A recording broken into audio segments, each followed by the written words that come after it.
This brother says, genuine question, wasn't Islam created after Jesus? No, it wasn't.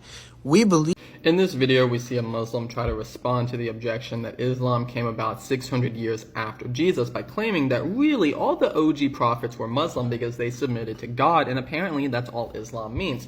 I want to begin this video by addressing this persistent Muslim claim that anybody who submits their will to God is a follower of Islam. Okay, let's test that.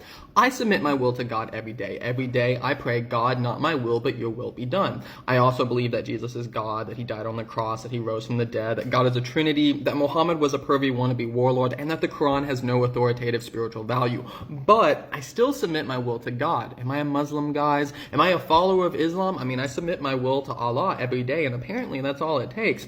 If you say no, which I think most of you will want to do, then you're admitting that submitting one's will to God is not sufficient to be called a Muslim or a follower of Islam. Even if you want to try and dress this up and say, well, you're not really submitting your will to God unless you believe these things, you're still letting the cat out of the bag. You're still betraying the fact that Muslim and Islam actually carry a lot more ideological baggage than you're trying to portray, and that the conditions for being a follower of Islam are not as broad as you're trying to make people think. So stop with these rhetorical games. If you want to argue that the Old Testament prophets were followers of Islam, you have to go beyond just showing that they submitted their will to God, as that is consistent with numerous monotheistic religions.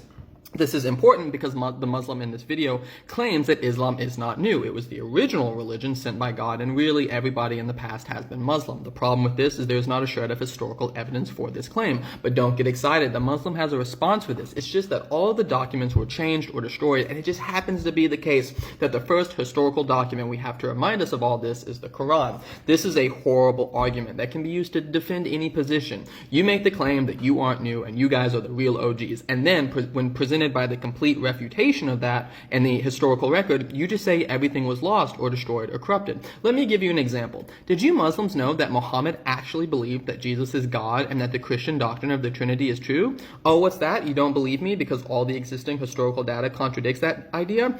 Oh no, you see, that data was manipulated by wicked infidels, and the real truth was just lost for centuries. But thankfully, I had an angel come to me last night and tell me all of this so I can set the historical record straight. Not so convincing, is it, guys? But Muslims actually can't use this usual rhetorical strategy here.